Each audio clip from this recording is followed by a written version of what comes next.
Hello friends, आपण पाठीमागच्या लेक्चरमध्ये switches in series, switches in parallel, त्यांचे एक्झाम्पल्स, लॉज वापरून कसं सोडवायचं 4 मार्काचे गणित आपण पाहिले होते.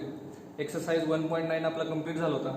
आज आपण मॅथमॅटिकल लॉजिकच्या मिसलेनियस पासून सुरुवात करणार आहोत. सो त्यातला क्वेश्चन नंबर 1 आहे की which of the following sentences are statements in logic, justify your answer. म्हणजे आपल्याला काय करायचं आहे की ह्याच्यामधले कोणते सेंटेन्स हे स्टेटमेंट आहेत हे सांगायचं आहे.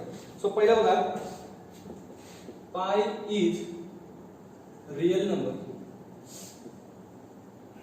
पायची व्हॅल्यू किती आहे बाळांनो? 22.22/7. हा कसला नंबर आहे? हा रिअल नंबर आहे 100%. म्हणजे वरचं जे वाक्य आहे ते कसं आहे? True. So it is a true statement. True statement. आता ट्रू आहे म्हणून ते स्टेटमेंट आहे. ट्रू सेंटेन्स असं म्हणूया. It is a true sentence, therefore it is a statement. Therefore it is a statement. Second question आहे 5 factorial is equal to 120. So 5 factorial value काय असते? 5 × 4 × 3 × 2 × 1 यांचा गुणाकार किती होईल? 5 × 20, 20 असेल. सो 120 आलाय. सो हे पण काय? It is a true sentence. आणि हे ट्रू असल्यामुळे therefore it is a statement. त्याच्यामुळे हे काय आहे? स्टेटमेंट आहे. स्टेटमेंट इन लॉजिक आहे का? हे स्टेटमेंट इन लॉजिक आहे. Statement in logic. थर्ड बघा, Himalaya is an ocean. Himalaya is an ocean and Ganga is river. Himalaya is an ocean and Ganga is river. दोन वाक्य आहेत त्याच्यात. Himalaya is ocean and Ganga is river. आता जे पहिलं आहे त्याला आपण P म्हणूया, दुसऱ्याला आपण काय म्हणूया? Q म्हणूया. पहिलं जे हिमालय ओशन आहे का? नाही. हिमालय कोण आहे? एक पर्वत आहे, तो समुद्र नाही. त्याच्यामुळे पहिलं जे स्टेटमेंट याचा सिंबॉलिक फॉर्म काय येणार? Symbolic form P and Q येणार. पण P हे एकटं स्टेटमेंट आहे का बघूया की हिमालय इज एन ओशन हे फॉल्स आहे म्हणून ते स्टेटमेंट आहे. अँड Q काय? गंगा इज रिव्हर, हे ट्रू आहे. F and P काय आलं तुमचं? फॉल्स. सो टोटल स्टेटमेंट हे कसलं? तुमचं कंपाऊंड स्टेटमेंट आहे आणि त्याची ट्रूथ व्हॅल्यू काय? फॉल्स आहे. So yes, it is a statement in logic. चौथं बघूया, please get me a cup of T. Please get me A cup of T. Please मला एक कप भर चहा द्या. काय आलंय? प्लीज म्हणजे रिक्वेस्ट आली. It is not a statement. कुठला आला? हा ऑर्डर वाला पार्ट आला, रिक्वेस्ट वाला पार्ट आला, म्हणजे कमांड सेंटेन्सचा पार्ट आला. सो कमांड सेंटेन्स म्हणजे की it is not a statement. आता आपल्याला आठवत असेल की स्टेटमेंट कोणते कोणते नसतात? एक्सक्लेमेटरी, इंट्रोगेटिव्ह, कमांड, हे सगळे स्टेटमेंट नसतात म्हणून हे स्टेटमेंट नाही.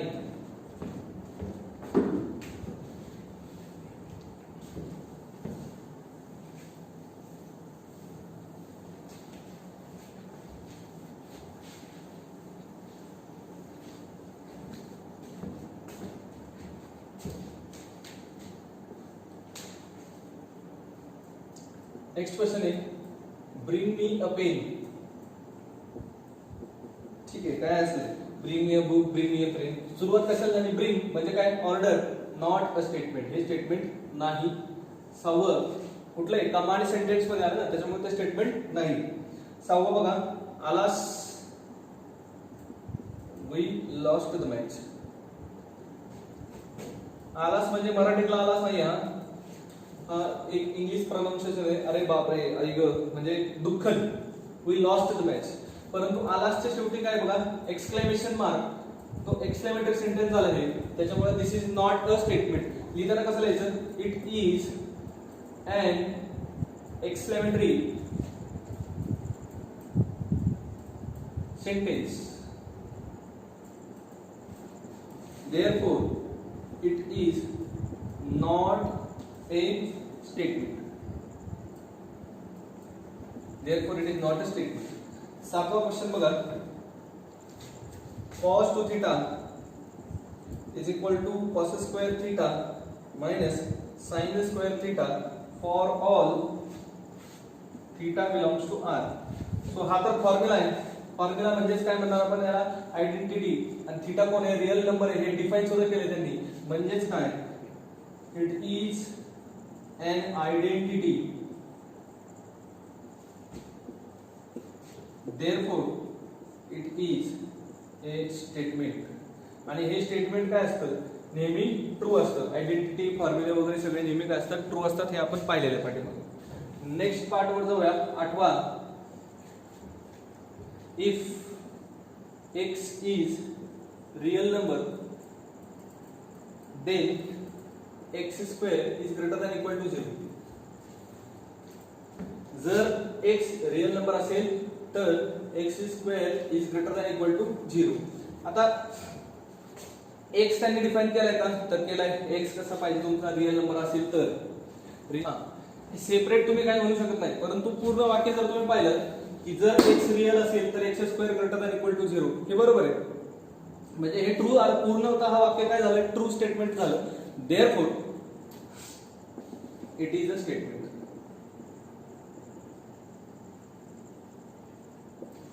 नववं पहा, क्वेश्चन नंबर 2 बघा. Right truth values of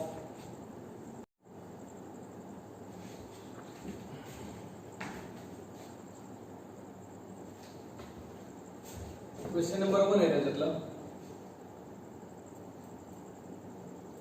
the square of any odd number is even or cube of any even number is even. पहिलं वाक्य काय, the square of any odd number is even. आणि दुसरं वाक्य काय, cube of any even number is even. पहिलं जे वाक्य p आणि दुसरं वाक्य q.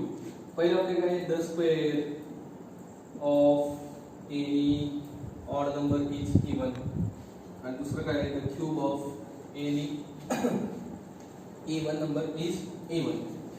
सो ऑड नंबरचा स्क्वेअर करून बघा. 3 चा स्क्वेअर किती झाला तुमच्याकडे 9, 5 चा स्क्वेअर किती झाला 25, 7 चा स्क्वेअर किती झाला 49. आपल्याला काय कळते की ऑडचा स्क्वेअर काय येतोय, ऑडच येतोय. त्यांनी काय म्हटले, इवन. सो ह्याची ट्रूथ व्हॅल्यू काय तुमच्याकडे फॉल्स आहे. सेकंड क्वेश्चन, सेकंड सेंटेन्स आहे, cube of any even number is even. 2 चा क्यूब 8, 4 चा क्यूब 64, लाईक दॅट. म्हणजे क्यूब, इवनचा क्यूब काय येतोय, हा इवनच नंबर येतोय. म्हटल्यानंतर हे स्टेटमेंट काय आहे, ट्रू. आणि दोघांच्या मध्ये काय बघा, इकडे लक्ष द्या, ऑर आहे. म्हटल्यानंतर याचा जो सिंबॉलिक फॉर्म येणार आहे, सिंबॉलिक फॉर्म तो असा येईल बघा, p और q. p ची ट्रूथ व्हॅल्यू काय आहे, फॉल्स. और q ची ट्रूथ व्हॅल्यू काय आहे, ट्रू. सो ऑर चा टेबल आहे. ऑर चा टेबल आपण कसा लक्षात ठेवलाय, f और f अदरवाइज t. म्हणजे अदरवाइज वाली कंडिशन आली t. सो हे जे वरचं वाक्य दिलेलं आहे त्याची ट्रूथ व्हॅल्यू काय आहे, t. जे कंपाऊंड स्टेटमेंट आहे मोठं, त्याची ट्रूथ व्हॅल्यू काय आहे, t आहे.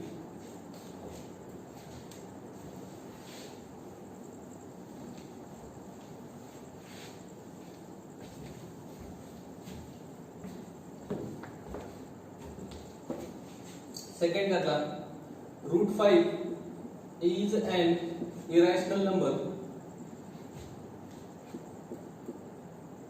but 3 plus √5 is a complex number.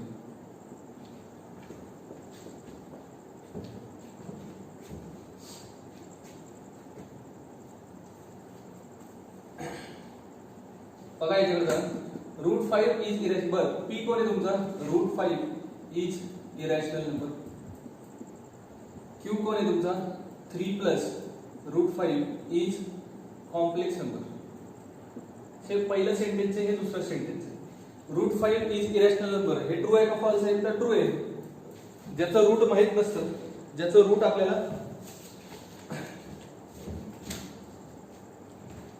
ज्याचं रूट माहित नसतं ते सगळे कसे असतात रे, इरॅशनल नंबर्स असतात. आणि irrational plus rational, again irrational, म्हणजे हा इरॅशनलच नंबर आहे आणि हा कॉम्प्लेक्स नंबर. कॉम्प्लेक्स नंबर काय म्हणतो, ए प्लस आय बी. हा ए प्लस आय बीच्या फॉर्म मध्ये पण नाही म्हटल्यानंतर हे स्टेटमेंट काय तुमच्याकडे फॉल्स आहे. आणि हे जे वरचं दिलंय त्याचा सिम्बॉलिक फॉर्म जर करायचा म्हटलं मी, सिम्बॉलिक फॉर्म काय येणार आहे, पी बट कशात येतो तुमचा, अँड मध्ये येतो, आणि Q. So this is P ची truth value T and F. So T and F काय आहे तुमच्याकडे, एफ. अँड चा टेबल आपण कसं लक्षात ठेवतो, T and T T, otherwise false. ठीक आहे.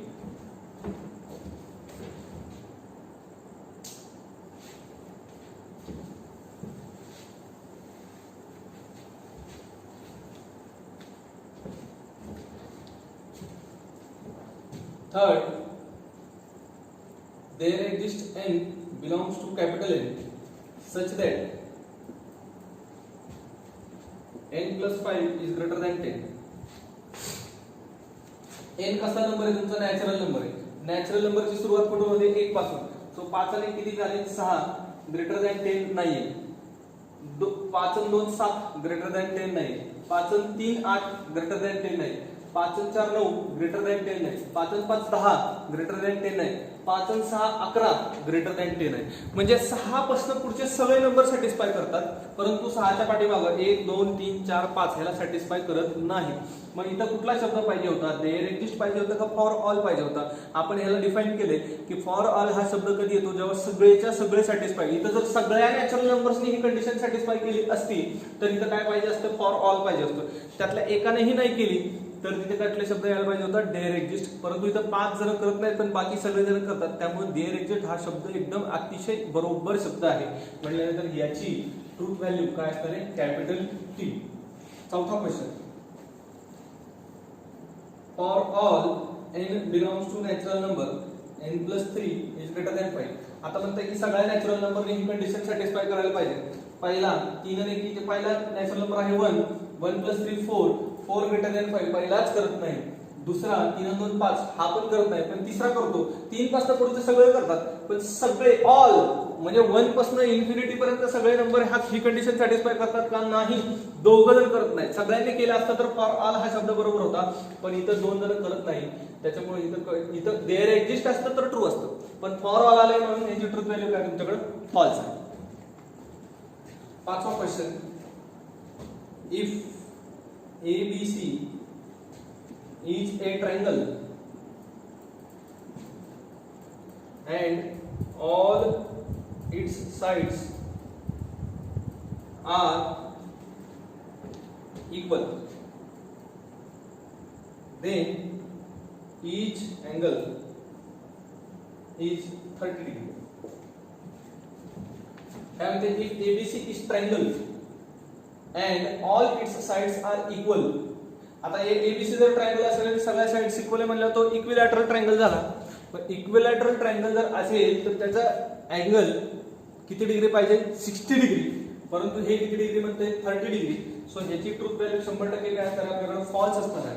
क्वेश्चन नंबर 6 बघा, for all n belongs to capital N, n square plus n is even, while n square minus n is odd. Check करूया प्रत्येकासाठी. आता पहिला 1 साठी चेक करूया. 1 चा स्क्वेअर 1, 1 plus 1 2, यस इवन. 2, 2 चा स्क्वेअर 4, 4 plus 4 4 plus 2 6 इवन. 3 चा square 9, 9 3 12 even, yes.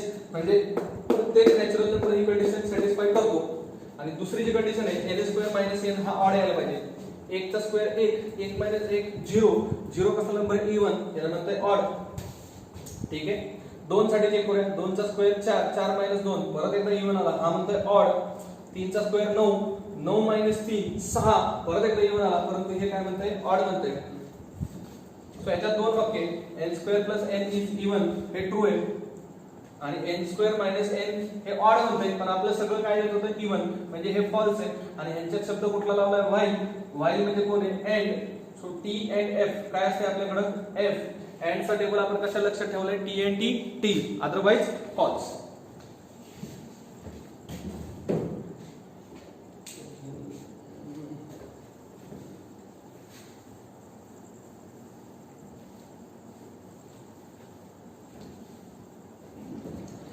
Question number 3, if a is equals to 4, 5, 7, 9, determine the truth value of the following.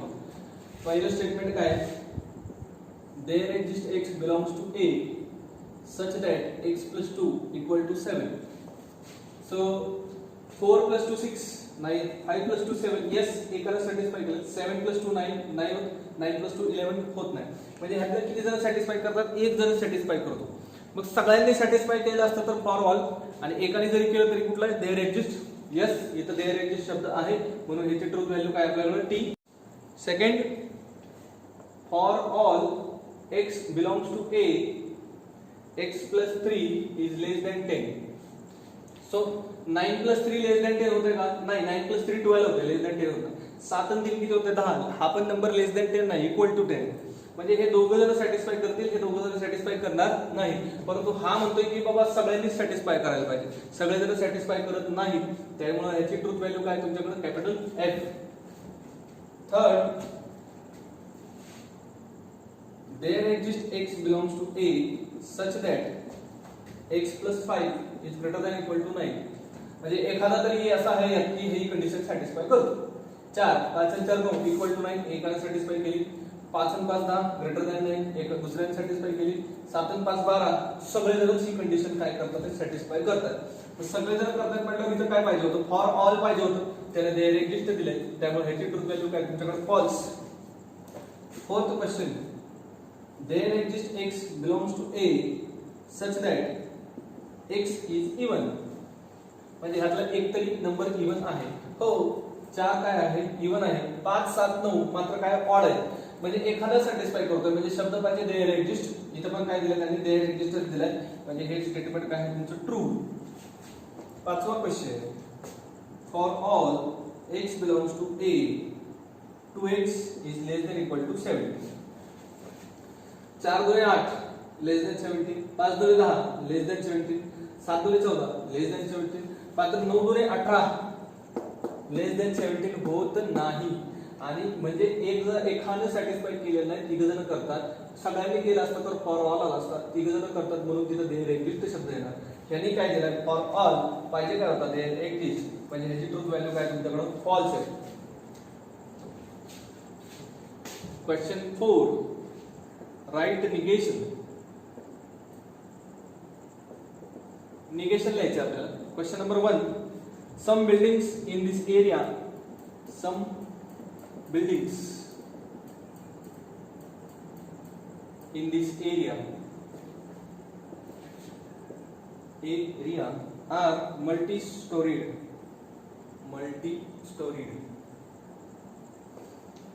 म्हणजे ह्या एरियातल्या काही बिल्डिंग मल्टी स्टोरीड आहेत. त्याचं निगेशन काय होणार? समचं काय येणार? All.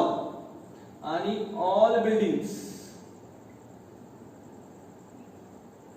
In this area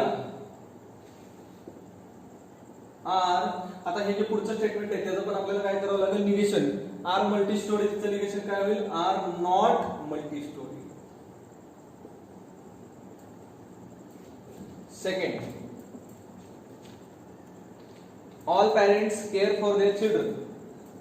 All parents care for their children. All चं काय होणार? some parents. care चं काय होईल? do not care for their children. Third,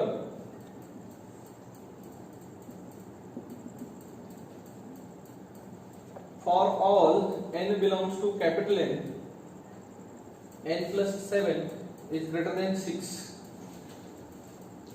Negation. For all चा काय होणार? there exists n belongs to capital N such that n plus 7 greater than चं negation काय असते? less than equal to 6.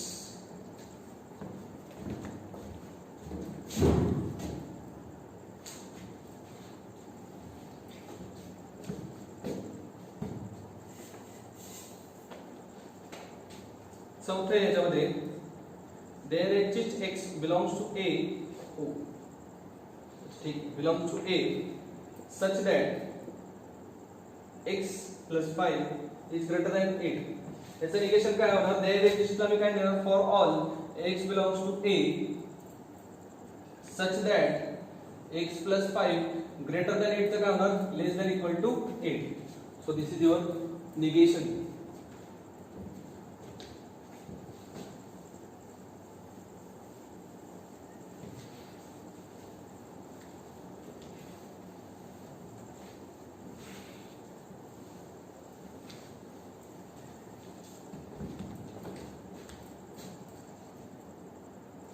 Question number 5. Write in symbolic form. Statement कशात लिहायचं तुम्हाला? Symbolic form मध्ये लिहायचं. Question number 1. Ramesh is cruel or strict. आता ह्याच्यात काय दोन वाक्य आहेत. पहिलं काय? रमेश इज क्रुएल आणि क्यू रमेश इज स्ट्रिक्ट. मग हे कशाने जोडले? तुमचं और ने जोडलेलं आहे. सो सिंबॉलिक फॉर्म काय होईल तुमचा? P और Q. I am brave is necessary and sufficient condition to climb Mount Everest. I am brave is necessary and sufficient condition to climb Mount Everest. Necessary and sufficient आल्यावर ते कशाचं असतं? if and only if चं असतं. So हे वाक्य कसं होईल? I am brave if and only if I climb Mount Everest. एव्हरेस्टचा ई कॅपिटल. ठीक आहे. हे त्याचं काय झालं? सिम्प्लिफिकेशन झालं. आता ह्याच्यात हे पहिलं वाक्य आहे आय एम ब्रेव आणि दुसरं वाक्य आहे आय क्लाइंब माउंट एव्हरेस्ट. हे जोडले कशाने? इफ अँड ओनली इफ ने. याला म्हणणार पी, ह्याला म्हणणार क्यू. सो सिम्बॉलिक फॉर्म काय होईल तुमचा? P double implies Q.